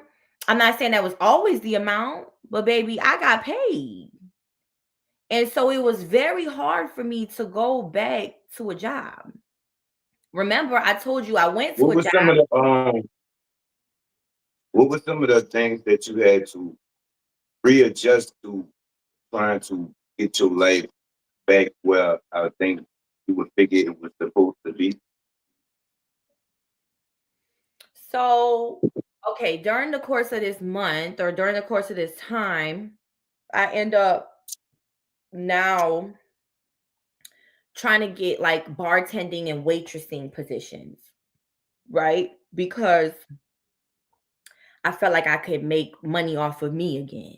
Like me, it wasn't I wasn't capped off, right? And so um I started working I started working at Italian Pie, right? And by the time he came back, I was going to be moving into an apartment. I had met this chick. I had met this chick. I don't even. Oh, she worked at Italian Pie. I met her and we started bartending together at clubs and shit like that. And we started bartending together. And her grandmother let me come live at a spot off of Paris Avenue. Um, in Gentilly, right? And so at this point, I have my son with me. He going to school with me. But right before, so old boy came back right before I was moving, and you guys to know he paid the deposit for me to move. Okay, so and after he paid that deposit, I told him I couldn't fuck with him no more. You know, you feel me? So, um, all right. So I'm doing my thing. I end up working there, I end up working at a hotel as well. I'm bartending at a hotel. I'm waitressing at Italian Pie, right? And I remember at the time, I'm going through my spiritual journey, right? I'm coming up out of everything that I was doing, everybody I was connected with. I'm just who, and I believe that God was going to bring a church to me. I believe that God was going to bring me a church. And so I'm having a conversation at Italian Pie with somebody. They tell me about their church. And so I had already started my spiritual journey. I had already built up my relationship with him. And so I start going to the church. I start going to the church, and I'm really becoming like holier than thou type of vibes, right? What you Um mean? What you mean? Like what like started the change? like no cursing. I got baptized. I was celibate, right? After I got baptized, I wasn't having no sex. My mama bought me a celibacy ring, right? And I'm doing my motivational speaking on the phone. Like I looked at some old videos of me recently, and the same thing I'm doing today was what I was doing back then. Crazy enough, I kind of forgot about Mhm. that. And so, we living in New Orleans. I'm doing my thing. I'm going to church. I start going to all different types of events. Whatever I could get, whatever, I was connecting with people. God was putting people in my life, talking to me, building me up. Um, I am on the road going to, I think, the beach in Biloxi or something like that. And I get pulled over. I was speeding, and I get pulled Mhm. over. I get pulled over, and the woman tells me to step out the car. And I'm like, well, can I call my mama, on my phone and tell her? Because I'm thinking I'm going to jail for some traffic tickets. So she tells me to step out the car, and I'm like, can I call my mama to tell her come get my car? And so um she says, no, we need this phone for evidence.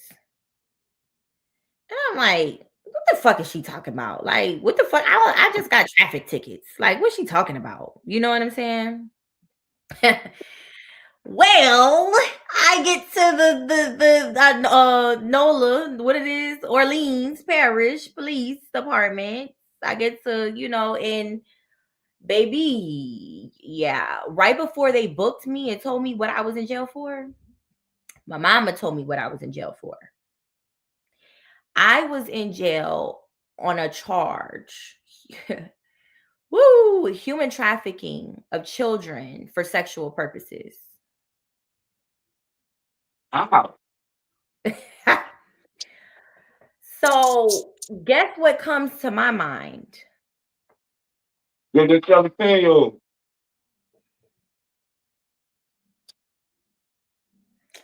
And so, I get with my attorney, and my attorney's telling me I might have to give up the dude's name to get out of it, right? And I'm like, I don't even know what the fuck y'all talking about. Like, I didn't, that isn't even true. Like, this is not true. There's no evidence of this, nothing, there's nothing true about this. And I'm not giving up a motherfucking thing. I don't know what y'all are talking about. This girl, so the girl ends up getting caught up with whatever she was doing. I was completely out of the life at that point. And she ends up getting caught up with whatever she was doing. She gave my name, she gave my address, she Mhm. gave everything. She gave everything. And so I'm in jail. I have to bond out. I had to bind out. I have an ankle monitor on. So now I am going to my job with an ankle monitor on. I am in church. Right. And see, I think that some people at this point would be like, but God, why? Why me? Right? Like, but God, I'm serving you. Why would this happen? Baby, you're not attacked, you're tested. You know what I'm saying? And so I remember I told you I was working at a hotel as well. I was bartending. I was bartending at the hotel, and a man came in because at the time, financially, baby, they were charging me almost like $200 a week for that motherfucking ankle monitor. And they was charging me for something else that I can't remember. And I was supposed to be paying a lawyer, right? And so um I remember somebody coming in. I don't remember if I told him the situation or not. And I don't think I told him the entire situation, but I had a conversation with him and I said, no, he said, God is the best attorney you could have. God is your attorney, right? And at the time, baby, listen, I didn't have the money to pay the attorney anyway. You know?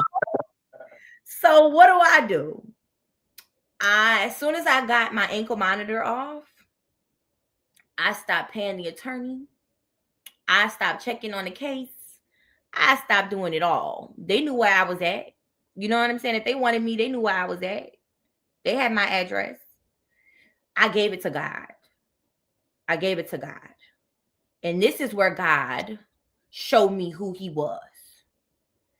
And I knew in my heart I was going in the right direction.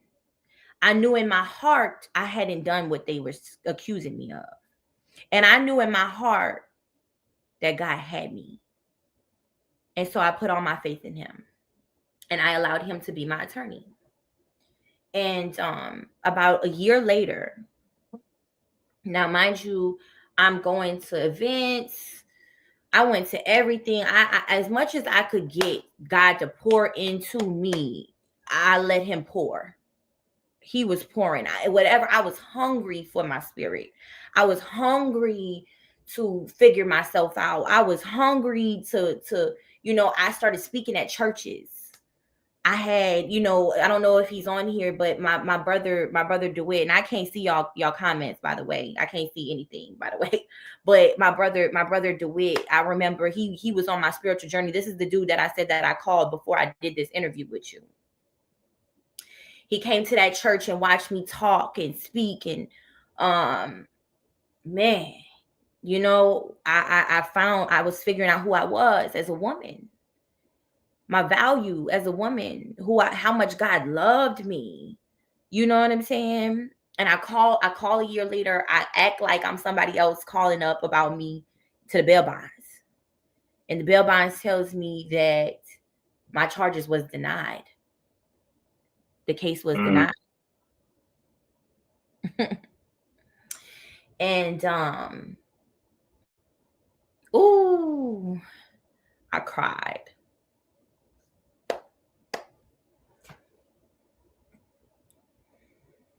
Going through everything you went through, you've been through a lot. What's the biggest lesson that life has taught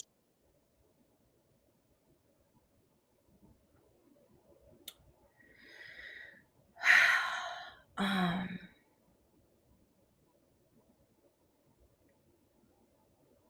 to always have faith in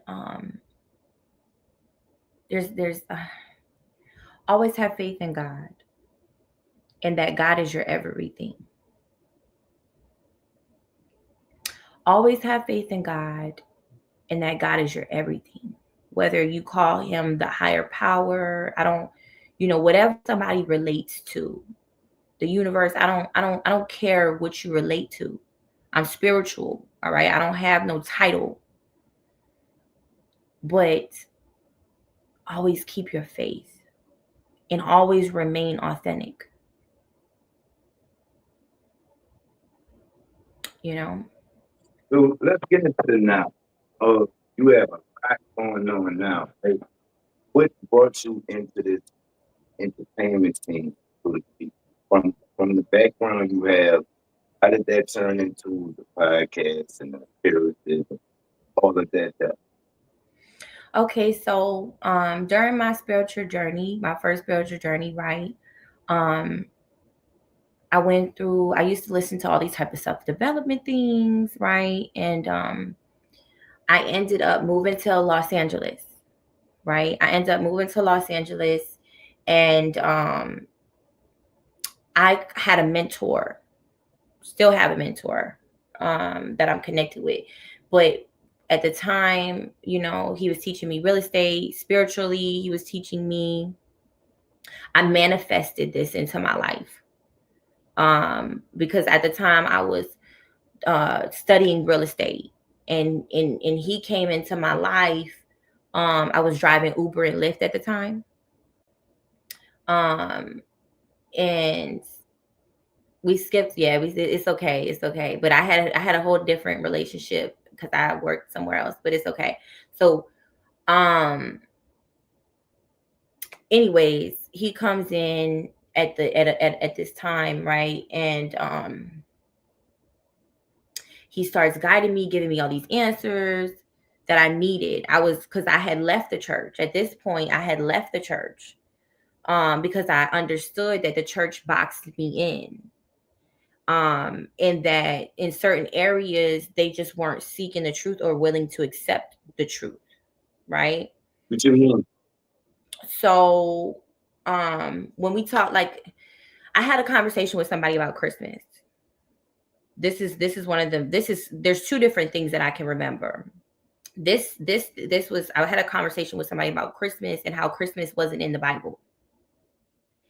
And instead of having a They conversation, say April 1st is his real birthday or something like that, but that's another subject.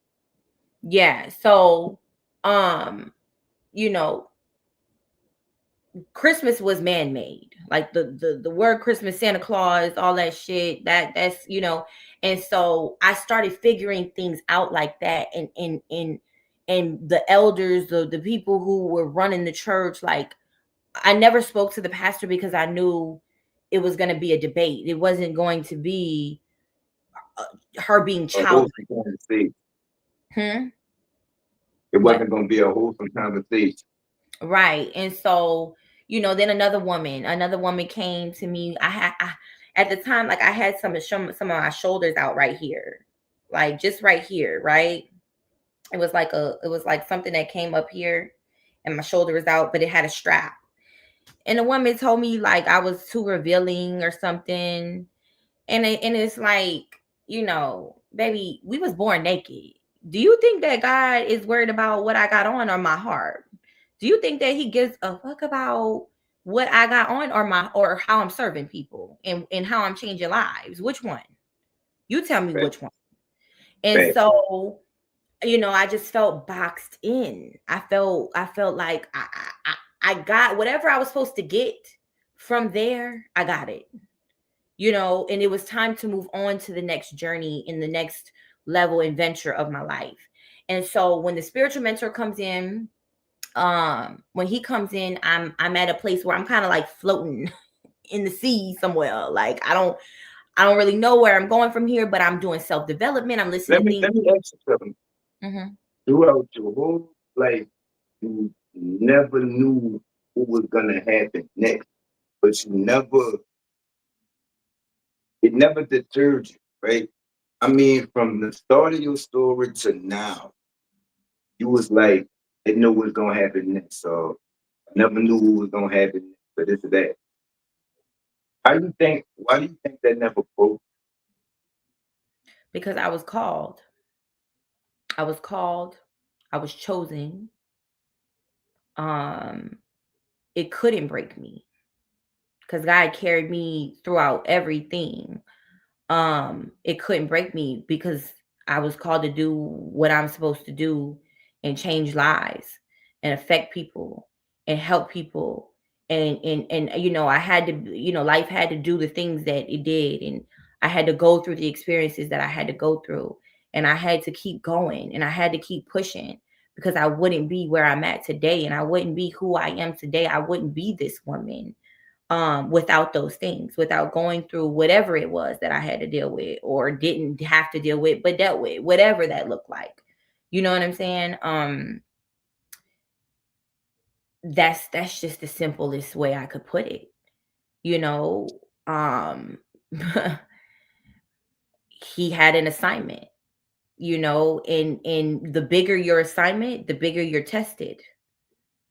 you know um I had to be broken down and built back up, and broken down and built back up, and broken down and built back up. And even, I said I moved to LA. Even when I moved to LA, I knew who I was. I knew my value. I was doing real estate. I was connected. Anybody I connected with, they took care of my time. Like, was no bullshit. There was no bullshit. Right. I was going hard for like 2 years straight up, just working, working, working. And if I connected with you, you wanted to be in my presence. You was taking care of my time. You was bringing something to the table. I didn't play. And so I ended up, at that time I was good financially. I was in a good position financially.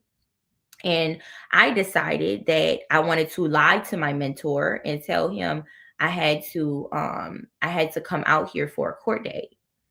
Right. And I didn't even mention this. I caught another felony charge with Mm. another chick and this time I'm doing real estate. I take this woman from Florida. She was on heroin. I took her from Florida. I brought her to Louisiana.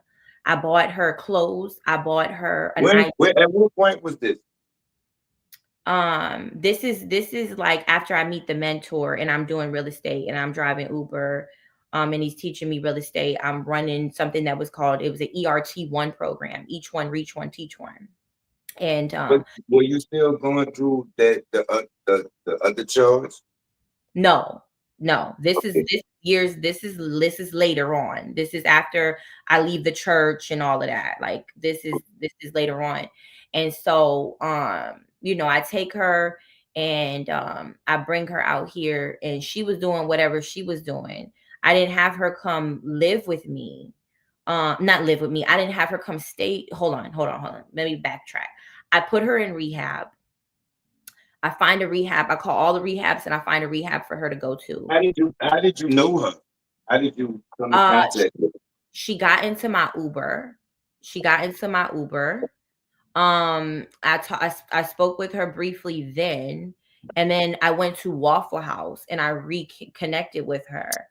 And when I went to Waffle House and reconnected with her, she started pouring out into me that she was pretty much selling her body to I'm trying to make sure, okay, selling her body to oh no, my computer's about to die. Hold on. To, sustain her life, heroin, whatever she was doing. And she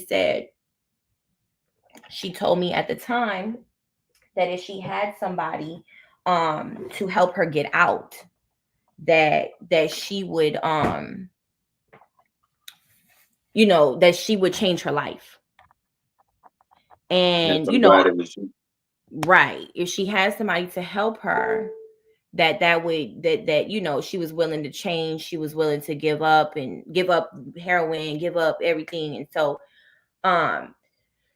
fast forward, I could bring her out here, take care of her, put her in rehab, get her hotel room. Okay, she's doing whatever she's doing, right, to sustain. I'm teaching her real estate. I'm teaching her, where I'm at in life at the time, from where I had come from, right? Because I always related to women like this.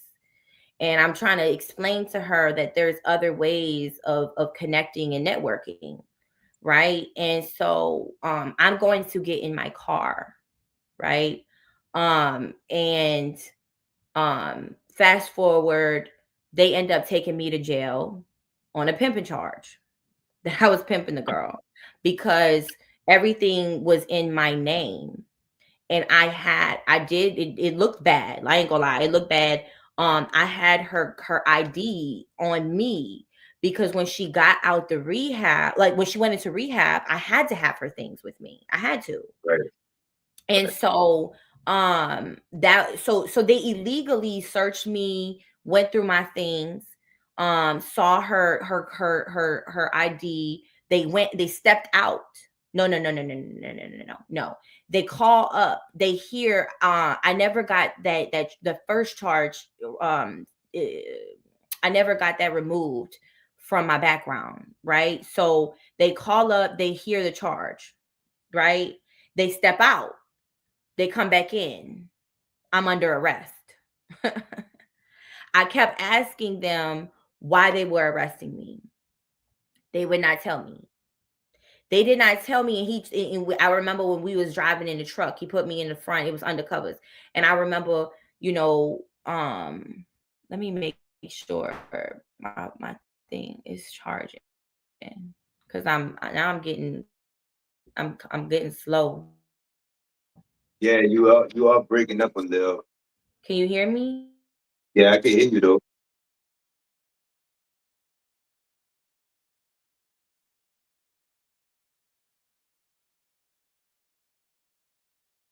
We are having some technical difficulties. People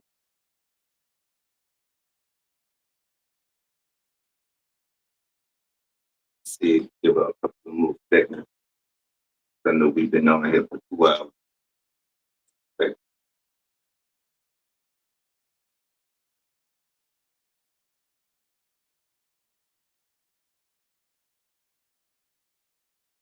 I know we have technical difficulties. Though we've been on for a minute. Thank everybody for tuning in as long as you did. It will be a part 2. I'm trying to see if she, she didn't click all the way off. You heard me. But we're gonna have a part 2. She will get to finish her story. Appreciate all the women that participated in Women's Week. We'll do a recap. Till then, it's be done at the general. You know that a podcast. Keep your body clean. Yeah.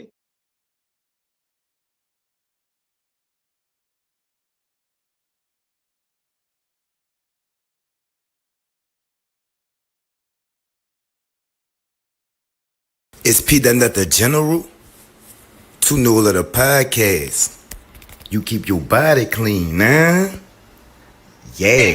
Really comfortable with all of that thing. What you trying to say? Do what you do, baby. Yeah, I want congrats. I seen to come up through the mud. You feel me? Real. Yeah. I'm saying, like I said, I used to be top. I'm one of the ones. When that nigga said he had a phone, his whole juice. Man, I'm looking at the screen like preach. Cause I was on the phone with him. You feel me? So you know what I'm saying? I'm just saying that you getting up there and you keeping it all the way phone. What them little niggas be saying? He ain't cloud chase, he ain't capping, he ain't doing none of that. Like, he ain't trying to make himself look, he letting his legacy speak. I like that shit. Like, let your legacy